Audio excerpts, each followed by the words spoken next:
I'm just going to give you a brief definition and talk a little bit about why it's important. And if my video doesn't shut off again, I'll tell you briefly about some strategies that you can use as a whole group. First of all, reading fluency is typically defined as effortless, expressive reading. And we typically think about reading fluency in three constructs of accuracy, rate, and prosody. Accuracy is essentially, did they read the words accurately or correctly? And reading rate is we measure the words read aloud correctly per minute is usually the way that we assess that. And reading rate is just to make sure that they're reading at a decent pace, a pace that's quick enough for them to understand what they're reading, but not too fast where they don't understand what they're reading. For example, if they read like this, makes it very difficult to keep up with the story. So we want them at a decent rate, but we don't want to create NASCAR readers, readers who just fly through text, just knocking over punctuation and no regard for what the story's about. But rate is somewhat important. Think about this example. If you have a kid reading 50 words per minute in your class and a kid reading 100 words per minute, at the end of the year, the 100 word per minute kid is going to read double the number of books as the 50 word per minute kid. So that's something to consider. But definitely don't go out and say speed is the only thing that matters. The final component is prosody, which is the expressive reading. We want students to read with good expression, volume, intonation, phrasing, and we want it to be smooth reading. So ways to assess that, you can actually use the multidimensional fluency scale, which is available online. Zutel and Rosinski created the first one in 1991. It's since been updated, but all of them are really good. So if you're looking for an assessment measure for that, that's great. So again, fluency, accuracy, rate, and prosody. Those are the three things that we want to measure when we think about fluency instruction and fluency assessment. So why is it so important? Well, automaticity theory states that if students don't have to spend all of their cognitive energy decoding and trying to recognize words, then they can use it for other stuff, more important stuff like comprehension. So in other words, if students can read words accurately, quickly, and automatically, they can use their brain for higher order processes like comprehension.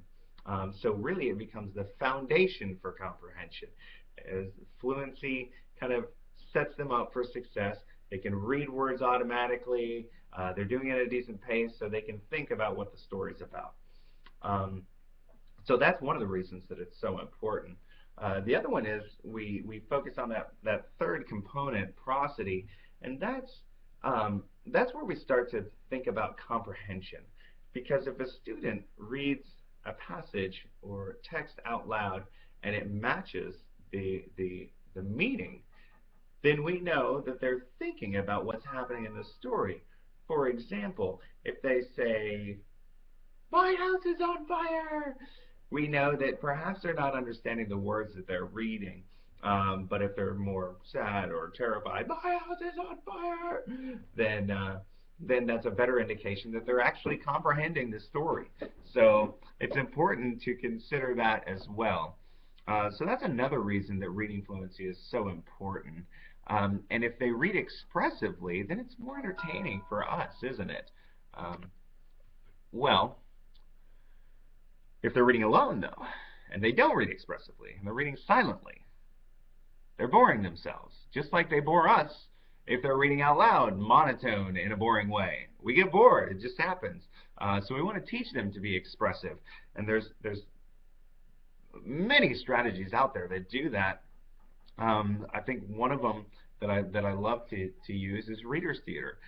Students practice a script for a week and perform it on Fridays. This repeated reading helps them read accurately, more swiftly, and then you also have a focus on expression.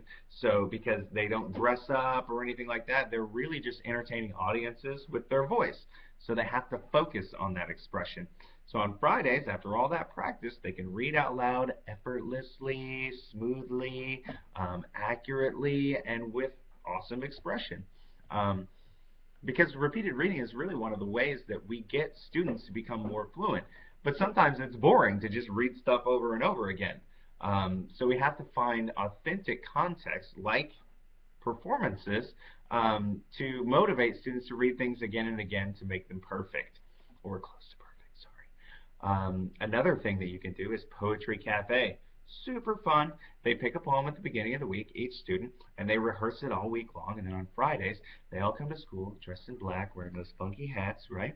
And you dim the lights in the classroom, maybe bring in a pub table or two, and they sit up there and they recite their poetry. And then they snap clap for each other, all cafe style. Pretty neat stuff. I guess I have time for one more. Rock and read. Really fun. It's karaoke in the classroom. I mean, what you're doing is you're reading the words on the screen and you're singing out loud, which you have to pay close attention to phrasing, expression, all of that. So if you want to know more about that, Reader's Theater, Poetry Cafe, Rock and Read, it's available online. Some of them are on my site, thebestclass.org. So feel free to get into that, incorporate it in your classroom. Fluency instruction can be really, really fun.